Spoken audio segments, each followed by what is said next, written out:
Hi guys, ఈరోజు వీడియోలో మనం వాట్ యూ విష్ ఫర్ అనే థ్రిల్లర్ మూవీ ఎక్స్ప్లెనేషన్ చూడబోతున్నాం. నాకు ఈ మూవీ నేను చూడగానే ఇదే మూవీరా అని ఇంట్రెస్ట్ రాలేదు చూడడానికి.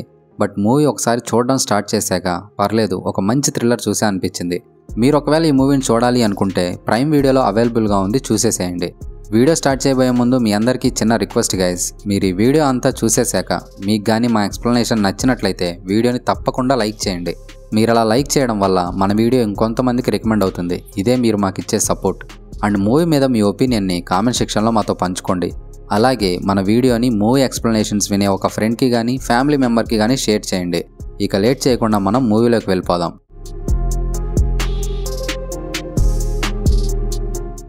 ఓపెన్ చేస్తే దాదాపు 12 సంవత్సరాల తర్వాత రేన్ తన ఫ్రెండ్ జాక్ని కలవడానికి అతనుండే ఊరికి వెళ్తాడు.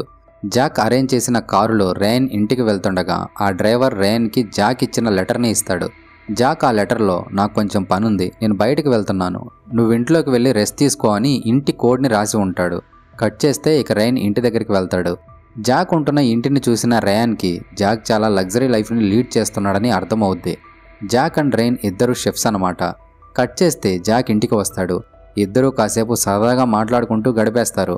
రేన్ జాక్ని అసలు ఇంత లగ్జరీ లైఫ్ని ఎలా గడుపుతున్నావని అడుగుతాడు. దానికి జాక్, నేను రిచ్ పీపుల్కి వంట వండి పెడతాను, సో వాళ్ళు నాకు హెవీగా డబ్బులు పే చేస్తారని చెప్తాడు. అలా అయితే నేను కూడా నీ దగ్గర అసిస్టెంట్ షెఫ్గా జాయిన్ అవుతాను, నన్ను కూడా జాయిన్ చేసుకోమని రేన్ అడుగుతాడు.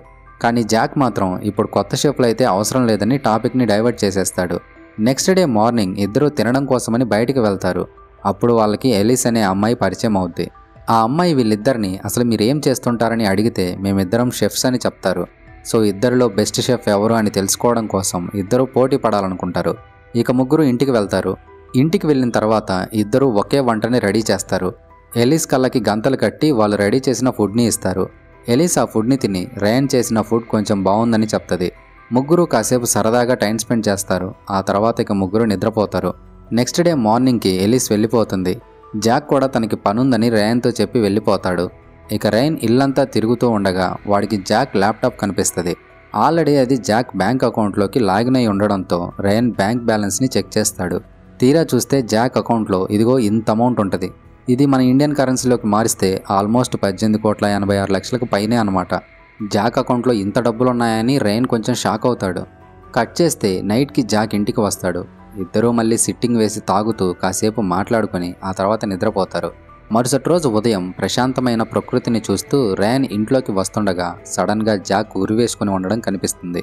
దాన్ని చూసిన రేన్కి ఒక్కసారిగా మైండ్ బ్లాంక్ అయిపోతుంది. అసలు వీడేంటి ఇలా చేశాడని రేన్కి ఏం చేయాలో ఏం అర్థం కాక బాగా టెన్షన్ పడుతుంటాడు. పోలీసులకి కంప్లైంట్ ఇద్దామనుకుంటాడు. బుర్రలో ఎన్నో ఆలోచనలు తిరుగుతాయి. కానీ రేన్కి ప్రస్తుతం డబ్బులు చాలా అవసరం. మనోడు ర్యాబిట్ అనే వాడికి డబ్బులు ఇవ్వాలి. మరి వాడితో ఏం ప్రత్యాపారం చేశాడో ఏమో గానీ వాడు రేన్ని డబ్బుల కోసం బెదిరిస్తుంటాడు. ప్రజెంట్ వాడి నుండి తప్పించుకోవాలని రేన్ జాక్ దగ్గరికి వస్తాడు. కట్ చేస్తే రేన్కి ఒక ఐడియా వస్తుంది. ఆల్రెడీ జాక్ అకౌంట్లో చాలా డబ్బులు ఉన్నాయి కదా, సో అవి ఎలాగైనా తన సొంతం చేసుకుంటే తన ప్రాబ్లమ్స్ అన్నీ తీరిపోతాయనుకుంటాడు. బట్ రేన్కి జాక్ ఏటీఎం పిన్ తెలీదు. సో డైరెక్ట్గా బ్యాంక్ వాళ్ళకి కాల్ చేసి జాక్ లాగా మాట్లాడతాడు. రేన్ బ్యాంక్ వాళ్ళతో, నాకు యాక్సిడెంట్ అయ్యి కొంచెం మెమరీ లాస్ అయింది, నా పిన్ కూడా నేను మర్చిపోయాను, బట్ ప్రజెంట్ నాకు డబ్బులు చాలా అవసరం, ఈ విషయంలో మీరు హెల్ప్ చేయాలని అడుగుతాడు. అప్పుడు బ్యాంక్ వాళ్ళు, అదేం పెద్ద ప్రాబ్లం కాదండి, మీ ఐడెంటిఫికేషన్ కార్డుని తీసుకుని బ్యాంకుకి రమ్మని చెప్తారు. ఇక జాక్ ఆన్లైన్లో ఫేక్ డ్రైవింగ్ లైసెన్స్ ఒకటి అప్లై చేసి దాంట్లో పూర్తిగా జాక్ డీటెయిల్స్ని పెట్టేసి ఫోటో మాత్రం తనది పెడతాడు.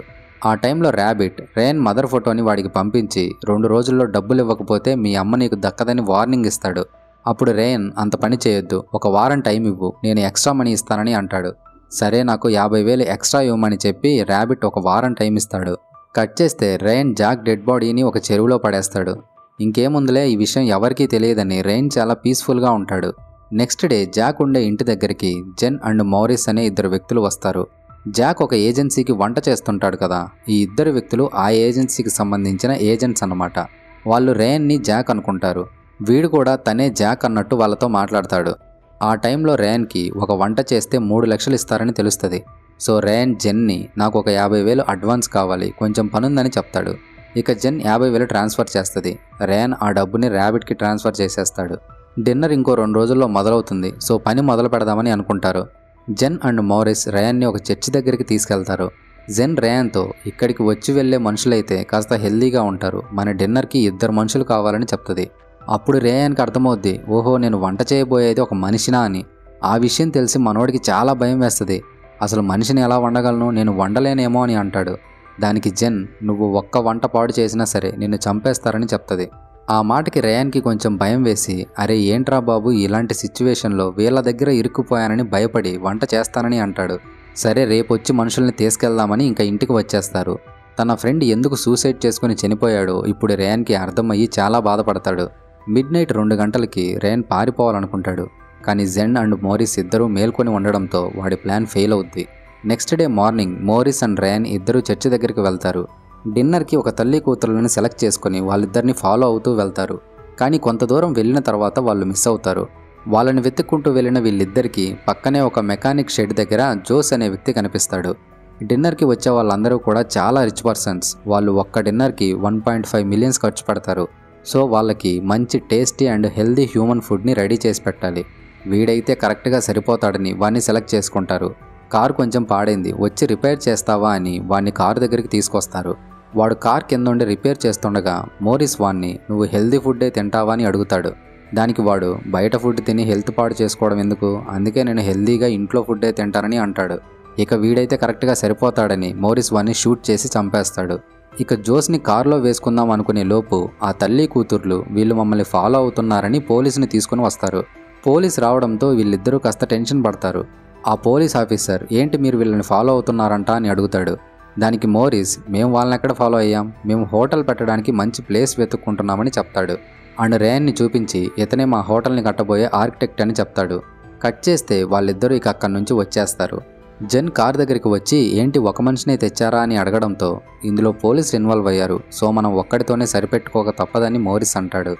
ఆ తర్వాత జోస్ బాడీని అండర్ గ్రౌండ్కి తీసుకెళ్తారు. ఇక జెన్ రేయాన్తో వాడిని కట్ చేసి వంటకి బాగా ప్రిపేర్ చేయమని చెప్తుంది. ఇక రేయాన్ తన పనిని మొదలుపెట్టి వాడిని కట్ చేస్తాడు. ఆ తర్వాత తను అండర్ గ్రౌండ్ నుంచి బయటికి రాగానే మోరిస్ రేయాన్తో, నీకేదో పార్సిల్ వచ్చింది, దాన్ని రూమ్లో పెట్టానని చెప్తాడు. రేయాన్ తన రూమ్కి వెళ్ళి స్నానం చేస్తూ ఒక మనిషిని అలా చంపడం వల్ల అతనికి చాలా బాధేసి బాగా ఏడుస్తాడు. ఆ తర్వాత వచ్చి పార్సిల్ని చూస్తే తను అప్లై చేసిన ఫేక్ డ్రైవింగ్ లైసెన్స్ ఉంటుంది. సో ఇప్పుడు వెంటనే ఇక్కడి నుంచి తప్పించుకుని జాక్ అకౌంట్లో ఉన్న డబ్బుతో హ్యాపీగా బతికేయొచ్చని రేయాన్ అనుకుంటాడు. అనుకున్నట్టుగానే ఎవరికీ కనిపించకుండా కార్ ఎక్కేసి ఫాస్ట్గా వెళ్తుంటాడు. కానీ తీరా చూస్తే ఆ ఇంట్లో పనిచేసే వాడొకడు సడన్గా కార్ అడ్డం రావడంతో చిన్న యాక్సిడెంట్ అవుద్ది. ఇక వెంటనే మోరిస్ అక్కడికి వస్తాడు. రేయాన్ తప్పించుకోవడానికి ట్రై చేశాడని మోరిస్కి అర్థమై, నువ్వు ఏజెన్సీ నుంచి తప్పించుకోవాలనుకుంటే వాళ్ళు నిన్ను చంపేస్తారని చెప్తాడు. అప్పుడు రేయాన్, మరిక్కడి నుంచి తప్పించుకోవడానికి వేరే మార్గమేం లేదా, నేను ఎలా బయటపడాలని అంటాడు. అప్పుడు మోరిస్, ఒకే ఒక్క మార్గం ఉంది, అదేంటంటే ఇంతకుముందు ఇక్కడ నీలాగే ఒక అమ్మాయి వంట చేసేది. ఆ అమ్మాయి ఫస్ట్లో బాగా భయపడేది, కానీ తర్వాత తను అలవాటు పడి వంట బాగా చేయడం స్టార్ట్ చేసింది. కొన్ని ఇయర్స్ తర్వాత ఆ అమ్మాయి నేను ఇక్కడ నుంచి వెళ్ళిపోతానని రిక్వెస్ట్ పెట్టుకుంది. సో తనని పంపించేశారు. ప్రస్తుతం తను ఒక ధనవంతుల ఇంట్లో కుక్కుగా జాయిన్ అయిందని చెప్తాడు. సో ఎలాగైనా సరే ఈ వంటని క్లయింట్స్కి నచ్చేలా చేసి తనని వదిలిపెట్టమని ఏజెన్సీకి రిక్వెస్ట్ చేయాలని రేయాన్ డిసైడ్ అవుతాడు. సో ఇక ఫుడ్ని చాలా డెలిషియస్గా కుక్ చేయడం స్టార్ట్ చేస్తాడు. కట్ చేస్తే పోలీస్ ఆఫీసర్ ఒక డిటెక్టివ్ని తీసుకుని అక్కడికి వస్తాడు. ఆ డిటెక్టివ్ జెన్తో, మేము మోరిస్ని కలవాలని అంటాడు. దానికి జెన్, తనిక్కడ లేడు, విషయం ఏంటని అడుగుద్ది. ఆ డిటెక్టివ్ జెన్కి జోస్ ఫోటోని చూపించి, మార్నింగ్ ఇతనితో మీ వాళ్ళు మాట్లాడారంట, ఆ తర్వాత నుండి ఇతను కనిపించడం లేదు, పోలీస్ ఆఫీసర్తో కూడా మీ వాళ్ళు మాట్లాడారు, సో మీ వాళ్ళకేమైనా జోస్ గురించి తెలిసేమో అడగాలని అంటాడు. ఈ జోస్ డిటెక్టివ్కి మేనల్లుడు, సో కేసుని డిటెక్టివ్ చాలా పర్సనల్గా తీసుకుంటాడు. అప్పుడు జెన్ ఆ డిటెక్టివ్తో, మోరిస్ ఇక్కడ లేడు, ప్రజెంట్ ఇక్కడ ఒక డిన్నర్ జరుగుతుంది, ఆ డిన్నర్కి రాబోయే గెస్ట్లను తీసుకురావడానికి వెళ్ళాడు, తను రావడానికి చాలా టైం పట్టుద్దని చెప్తుంది. అప్పుడు డిటెక్టివ్, ఏం పర్లేదు, ఎంతసేపైనా సరే నేను ఇక్కడే వెయిట్ చేస్తానని అంటాడు. తర్వాత వాళ్ళు రేయాన్ దగ్గరికి వెళ్తారు. రేయాన్ కుక్ చేయడం చూసి, నువ్వు ఆర్కిటెక్ట్ కదా, కుకింగ్ ఎందుకు చేస్తున్నావు అని అంటారు. దానికి రేయాన్, నా ప్రొఫెషన్ ఆర్కిటెక్చరే, కానీ నాకు కుకింగ్ అంటే ప్యాషన్, సో నేను ఈ ఒక్క రోజుకి కుక్ చేస్తున్నానని చెప్తాడు. ఆ తర్వాత డిటెక్టివ్, మీరు ఈరోజు ఎక్కడెక్కడికి వెళ్ళారని 4-5 క్వశ్చన్స్ అడిగి జోస్ ఫోటోని రేయాన్కి చూపిస్తాడు. రేయాన్ ఆ ఫోటోని చూసి, ఇతను నేను ఎక్కడా చూడలేదని చెప్తాడు. అప్పుడు డిటెక్టివ్, సరే మేము మోరిస్ వచ్చిన తర్వాత అతనితో కూడా మాట్లాడి ఆ తర్వాత వెళ్తామని అంటాడు. వాళ్ళు ఉదయం నుండి ఏం తినలేదని జెన్కి చెప్పడంతో రేయాన్ చేసిన సూప్ని ఆమె వాళ్ళకి తినడానికి పెట్టిస్తుంది. ఆ తరువాత ముందుగా డిన్నర్కి వచ్చిన గెస్టుల దగ్గరికి వెళ్ళి, ఇప్పుడు మన ఇంటికి పోలీసులు వచ్చారు, మీరు మా ఇన్వెస్టర్స్లా మాట్లాడాలని చెప్తుంది. వాళ్ళు కూడా దానికి ఓకే చెప్తారు. డిటెక్టివ్ ఆ సూప్ తాగి, నువ్వు అనవసరంగా ఆర్కిటెక్చర్ ప్రొఫెషన్లోకి వెళ్ళావు, నువ్వు సూప్ని చాలా టేస్టీగా చేసావు, నువ్వు షెఫ్ అయి ఉంటే సూపర్ ఉండేదని అంటాడు. కట్ చేస్తే మోరిస్ మిగిలిన గెస్టులతో అక్కడికి వస్తాడు. ఇక డిటెక్టివ్ అతనికి జోస్ ఫోటోని చూపించి నువ్వు ఇతన్ని కలిసావా అని అడగడంతో లేదు నేను ఇతన్ని కలవలేదని చెప్తాడు. అప్పుడు డిటెక్టివ్ జెన్తో మార్నింగే ఈ పోలీస్ ఆఫీసర్ నాతో ఒక విషయం చెప్పాడు. ఈ ఊర్లో ప్రతి 9 నెలలకి చెప్పా పెట్టకుండా 2-3 యువకులు కనిపించకుండా పోతున్నారు. వాళ్ళు వెళ్ళిపోయిన కొన్ని రోజులకి మేము మంచి లైఫ్ లీడ్ చేయడానికి సిటీకి వెళ్తున్నామని ఒక మెయిల్ కానీ లెటర్ కానీ వాళ్ళ కుటుంబానికి వస్తుంది. కానీ ప్రతి సంవత్సరం ఇలా జరగడం నాకు ఎందుకో డౌట్గా ఉందని అంటాడు. ఆ తర్వాత డిటెక్టివ్ అక్కడ ఫుడ్ తింటున్న వాళ్ళ దగ్గరికి వెళ్ళి జోస్ ఫోటోని చూపించి ఇతన్ని ఎక్కడైనా చూశారా అని అడుగుతాడు. కానీ వాళ్ళు మాకేం తెలియదని అంటారు. డిటెక్టివ్కి ఎందుకో వాళ్ళందరి మీద కొంచెం డౌట్ వస్తుంది. ఆ విషయం అక్కడున్న వాళ్ళలో ఒక ముసలోడికి అర్థమై డిటెక్టివ్ని కూడా తినడానికి ఇన్వైట్ చేస్తాడు. అప్పుడు జెన్ ఆ ముసలోడిని పక్కకు పిలిచి అసలు ఎందుకు ఇలా చేశారని అడుగుద్ది. దానికి అతను డిటెక్టివ్కి మన మీద కొంచెం డౌట్ వచ్చింది, సో వాణ్ణి కానీ వదిలేస్తే వాడు డౌట్తో మళ్ళీ రిటర్న్ వస్తాడు. అదే మనం వాడిని కొంచెం స్పెషల్గా ట్రీట్ చేస్తే మన మీద మంచి ఒపీనియన్ ఏర్పడుతుంది, ఇది మన మంచికే అని చెప్తాడు. కట్ చేస్తే జాక్ని కలవడానికి ఎలిస్ అక్కడికి వస్తుంది. సర్లే అని జెన్ లోపలికి తీసుకెళ్లి రేయాన్ని చూపిస్తుంది. జెన్ రేయాన్ని జాక్ అని పిలవడంతో అలిస్ కొంచెం షాక్ అవుద్ది. జెన్ వెళ్ళిపోయిన తర్వాత అలిస్ రేయాన్ని ఆవిడేంటి నిన్ను జాక్ అని పిలుస్తుందని అంటది.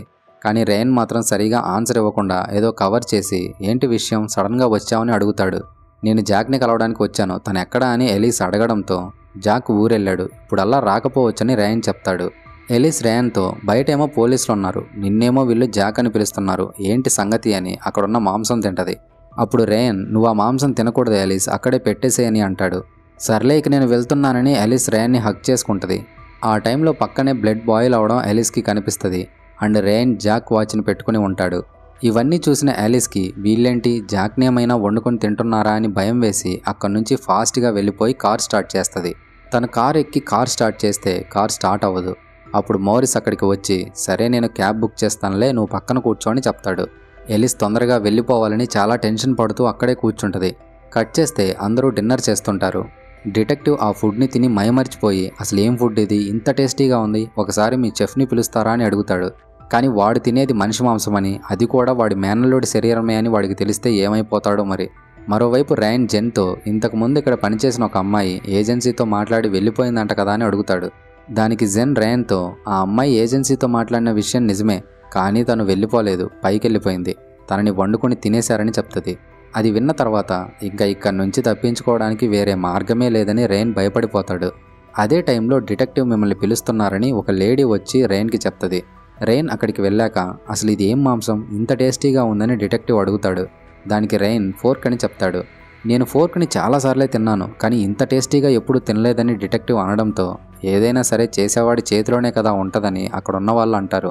ఆ తర్వాత డెజర్ట్కి ఫోర్క్ నాలుకను రెడీ చేయడానికి రేయన్ వెళ్తాడు. కానీ జోస్ నాలుక పాడైపోయి ఉంటుంది. ఏం చేయాలా అని అనుకుంటున్న టైంలో మోరిస్ నన్ను డ్రాప్ చేస్తా అన్నాడు, తను ఎక్కడికి వెళ్ళాడని అక్కడికి ఎలిస్ వస్తుంది. ఇంకేముంది, గెస్ చేయండి ఏం జరిగి ఉంటుందో. వాళ్ళు ఎలిస్ని చంపేసి ఆ అమ్మాయి నాలుకని డెజర్ట్గా వాళ్ళకిస్తారు. కట్ చేస్తే రేయన్ డిటెక్టివ్కి సోబెట్ని వడ్డించి స్పూన్ ఇస్తాడు. అయితే రేయన్ ఆ స్పూన్కి ఒక చిన్న పేపర్ పెట్టిస్తాడు. రేయన్ ఆ పేపర్లో నన్ను బాత్రూంలో కలవండి అని రాస్తాడు. ఇక డిటెక్టివ్ బాత్రూమ్ దగ్గరికి వెళ్ళి రేయన్ని కలుస్తాడు. ఇక రేయన్ డిటెక్టివ్కి జరిగిందంతా చెప్పేస్తాడు. అది విన్న డిటెక్టివ్కి ఏంటి నేను తిన్నది మనిషి మాంసమా, అందులోనూ నా మేనల్లుడిదా అని వామిటింగ్ చేసుకుంటాడు.